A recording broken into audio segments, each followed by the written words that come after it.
हावड़ा में हिंसा प्रभावित इलाकों में आज सुबह से भारी तादाद में पुलिस बल तैनात था, लेकिन अचानक भीड़ ने पुलिस कर्मियों पर पथराव करना शुरू कर दिया। यहां 13 जून तक इंटरनेट सेवाएं बंद हैं। राज्यपाल ने मांगी ममता सरकार से रिपोर्ट। हावड़ा में हिंसा को लेकर ममता बनर्जी का बीजेपी पर निशाना, कहा बीजेपी का पाप लोग क्यों भुगते। अमित मालविया ने किया पलटवार, हिंसा करने वालों को ममता का वोट बैंक बताया। प्रयागराज में अब तक 68 आरोपी गिरफ्तार किए जा चुके हैं। हिंसा वाले इलाकों में पुलिस के जवान लगातार कर रहे हैं गश्त। प्रयागराज में वीडियो फुटेज के आधार पर आरोपियों की पहचान की जा रही है। हिंसा के बाद 4 जिलों की पुलिस प्रयागराज में तैनात है।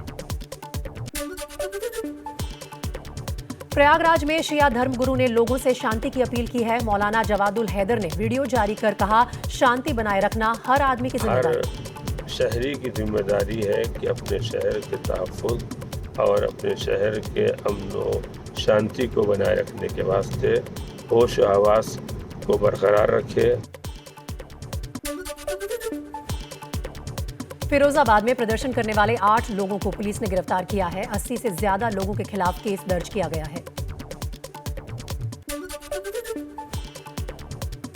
यूपी के शहरों में हिंसा के बाद मुस्तैद दिखी यूपी पुलिस। देर रात तक मुरादाबाद की सड़कों पर पुलिस ने किया मार्च।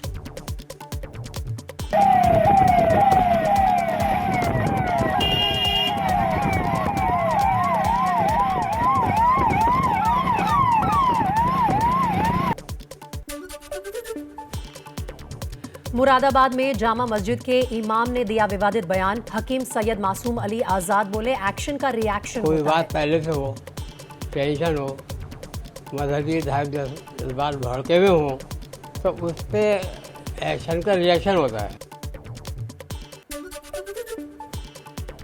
यूपी के सहारनपुर में हुई हिंसा के मामले में 48 लोगों को गिरफ्तार किया गया है। पुलिस ने 4 एफआईआर भी दर्ज की हैं। हिंसा करने वाले 277 लोगों की पहचान की गई है।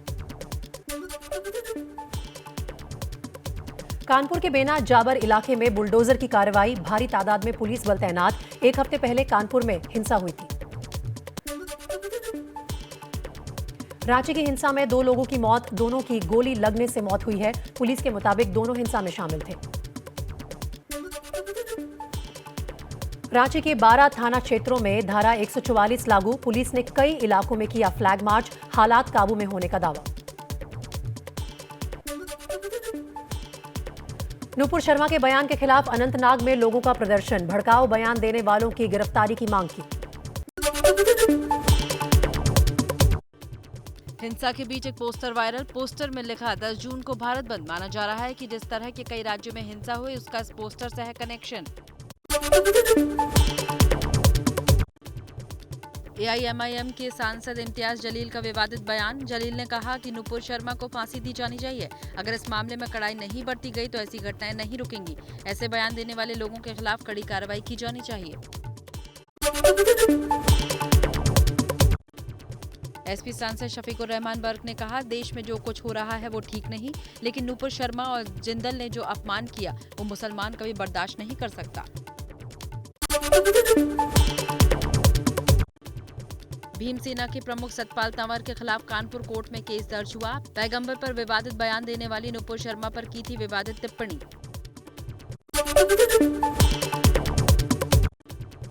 आज हरिद्वार में बीएचपी की बड़ी बैठक होगी। 11 और 12 जून को मार्गदर्शक मंडल की इस बैठक में देश भर के दिग्गज साधु संत जुटेंगे। ज्ञानवापी कश्मीरी पंडितों की टारगेट किलिंग, हिंदुओं को एक करने जैसे मामलों पर आगे की रणनीति पर होगी चर्चा।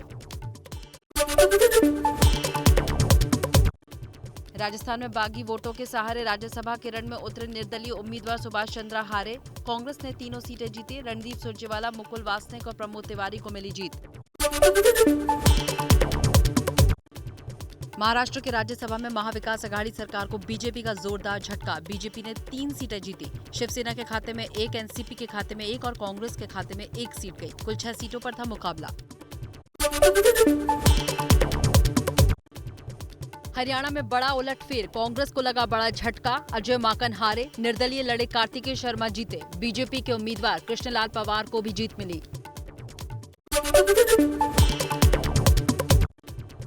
कर्नाटक राज्यसभा चुनाव में बीजेपी ने 3 और कांग्रेस ने 1 सीट पर जीत दर्ज की। बीजेपी की निर्मला सीतारामन, जग्गेश और लहर सिंह जीते, कांग्रेस के जयराम रमेश की जीत। राज्यसभा चुनाव में क्रॉस वोटिंग करने वाली राजस्थान की विधायक शोभा रानी को बीजेपी ने निलंबित किया। कारण बताओ नोटिस जारी करके 7 दिन में जवाब मांगा। शोभा रानी कुशवाहा ने क्रॉस वोटिंग की वजह अपनी व्यक्तिगत मजबूरी बताई। और आइए अब देश की सियासत से जुड़ी कुछ खबरें देख लेते हैं फटाफट अंदाज में। गृह मंत्री अमित शाह आज गुजरात के दीव पहुंचे। यहां एक अहम बैठक में सीमा सुरक्षा, सड़क और उद्योग जैसे मुद्दों पर चर्चा होगी। उद्धव ठाकरे भी होंगे शामिल।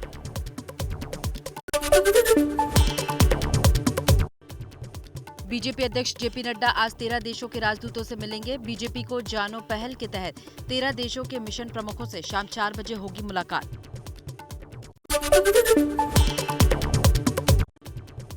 आपका मिशन हिमाचल, केजरीवाल और भगवंत मान आज हमीरपुर में शिक्षकों छात्रों से मिलेंगे। शिक्षा के मुद्दे पर टाउन हॉल में मीटिंग करेंगे।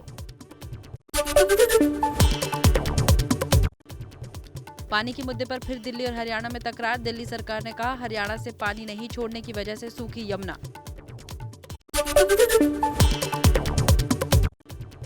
नेशनल हेराल्ड मामले में ईडी ने कांग्रेस अध्यक्ष सोनिया गांधी को नया समन भेजा। 23 जून को पूछताछ के लिए बुलाया।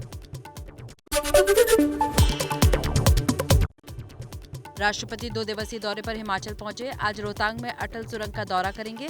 राष्ट्रपति की यात्रा के मद्देनजर सुरक्षा के कड़े बंदोबस्त किए गए हैं।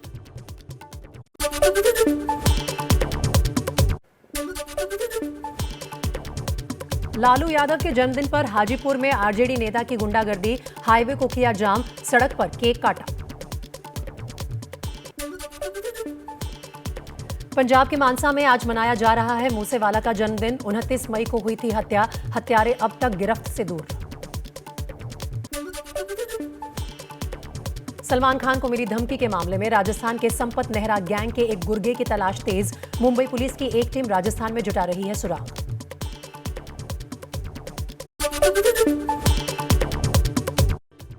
सलमान धमकी केस में पंजाब पुलिस की जांच में खुलासा। साल 2018 में भी सलमान को मारने की साजिश रची गई थी। तब गैंगस्टर लॉरेंस बिश्नोई ने शूटर संपत नेहरा को सौंपी थी जिम्मेदारी। संपत नेहरा ने तब मुंबई जाकर रैकी भी की थी, राइफल भी खींची, लेकिन हमला नहीं कर पाया था।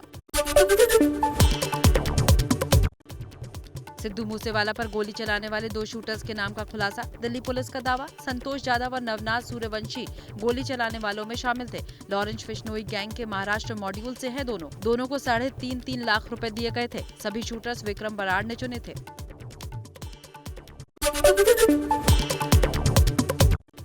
सिद्धू मूसेवाला की हत्या में गिरफ्तार आरोपी केकड़ा ने पुलिस को बताया 15,000 रुपए में लॉरेंस बिश्नोई गैंग से हुई थी डील। मूसेवाला के आने जाने पर नजर रखनी थी। केकड़ा वही आरोपी है जिसने हत्या से पहले मूसेवाला के साथ सेल्फी ली और उसके बाद बिना सुरक्षा गार्ड के आने की बात शूटरों को बताई थी।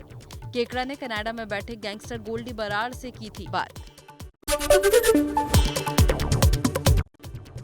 सूत्रों के मुताबिक लॉरेंस बिश्नोई गैंग से जुड़े गोल्डी बराड़, विक्रम बराड़ गैंग के लोग और shooters social media application signal के जरिए जुड़े हुए हैं। इंस्टाग्राम पर कई फेक अकाउंट बनाकर करते हैं बातचीत। और अब देख लेते हैं फटाफट अंदाज में देश की कुछ अहम खबरें।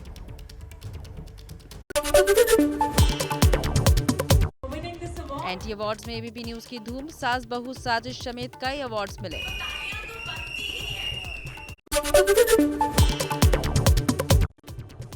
स्पोर्ट्स स्पेशल कैटेगरी में Manipur model in Indian sports को मिला एंटी अवार्ड। सोशल डेवलपमेंट और एनवायरमेंट अवेयरनेस की कैटेगरी में रैली स्टॉप को अवार्ड दिया गया है।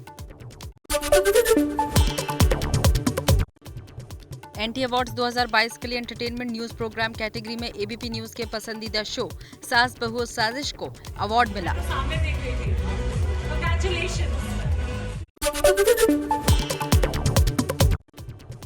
एबीपी न्यूज ने लहराया परचम। एबीपी न्यूज की रिपोर्टर मनोज्ञा लोईवाल को मिला बेस्ट रिपोर्टर का एंटी अवार्ड। जम्मू कश्मीर के कुलगाम में देश का एक दुश्मन ढेर। सुरक्षा बलों ने मुठभेड़ में हिजबुल मुजाहिदीन के एक आतंकी को मार गिराया। श्रीनगर बारामुल्ला हाईवे पर सुरक्षा बलों ने आतंकी साजिश को नाकाम किया। आईईडी बरामद कर किया डिफ्यूज।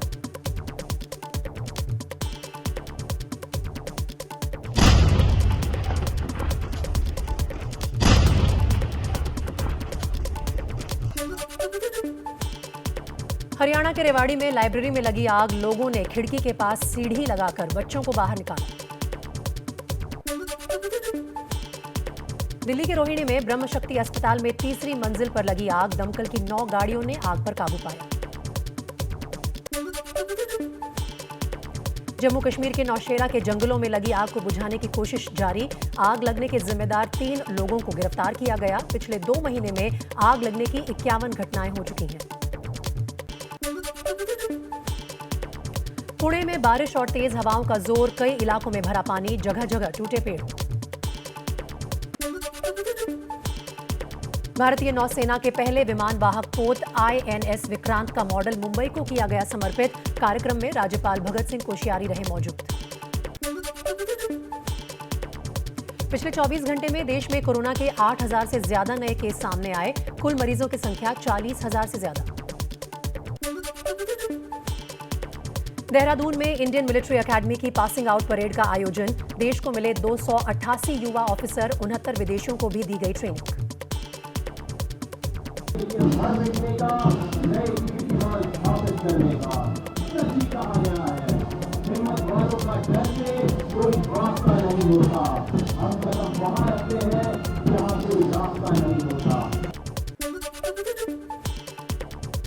पंजाब के फाजिल्का में कलेक्टर के दफ्तर में 4 घोड़े घुस गए, उन्हें बाहर निकालने में कर्मचारियों को कड़ी मशक्कत करनी पड़ी।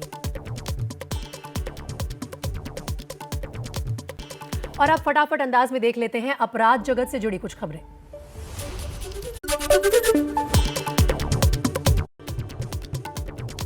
जम्मू कश्मीर में पुलिस सब इंस्पेक्टर की भर्ती में धोखाधड़ी की खबरों पर LG मनोज सिन्हा ने लिया संज्ञान, जांच के दिए आदेश। कई उम्मीदवारों ने धोखाधड़ी और अनियमितता का आरोप लगाया है।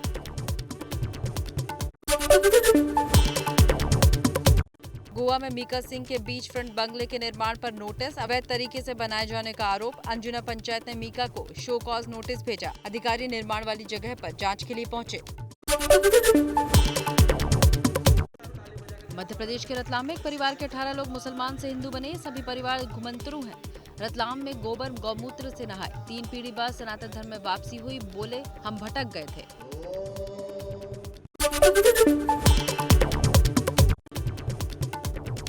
जम्मू कश्मीर में पुलिस सब इंस्पेक्टर की भर्ती में धोखाधड़ी की खबरों पर LG मनोज सिन्हा ने लिया संज्ञान, जांच के दिए आदेश। कई उम्मीदवारों ने धोखाधड़ी और अनियमितता का आरोप लगाया है।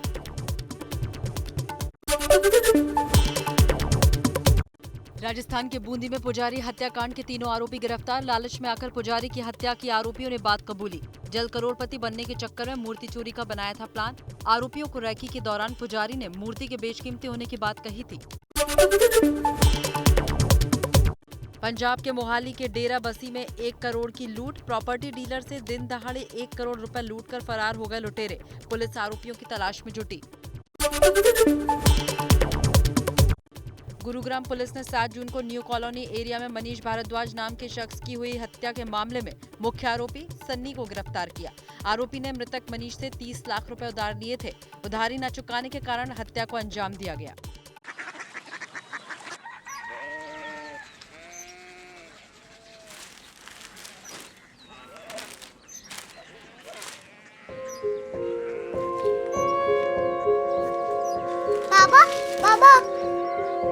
कोरिया सिटी जानी ना।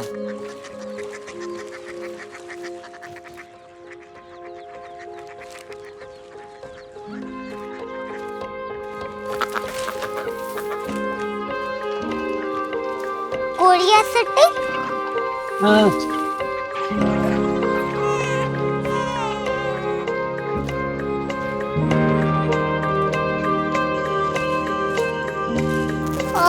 कोरिया सिटी कहाँ पे है? शहर अंग्रेजी लगे हैं।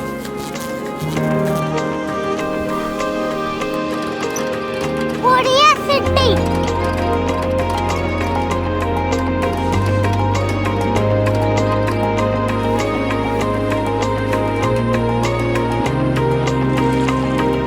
वो बहुत दूर है।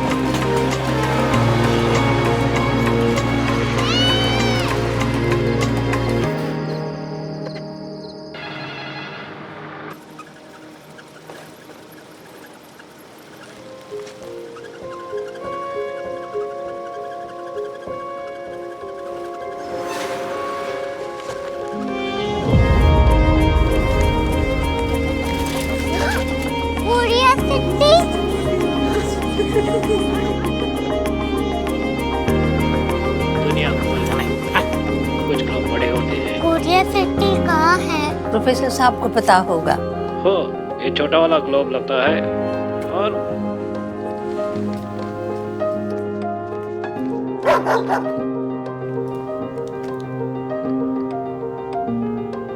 पता नहीं, मेरी बेटी से जाके मिल लो, शायद उसे मालूम हो।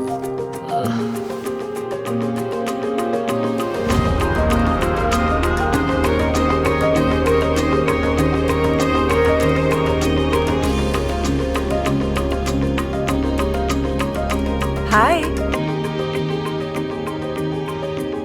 बाबा ने भेजा है। Come here. Korea city.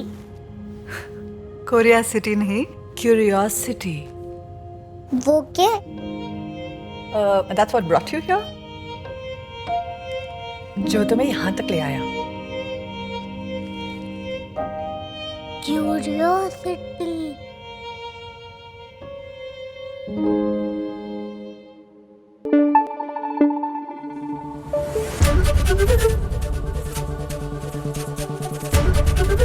ABP news आपको रखे आगे।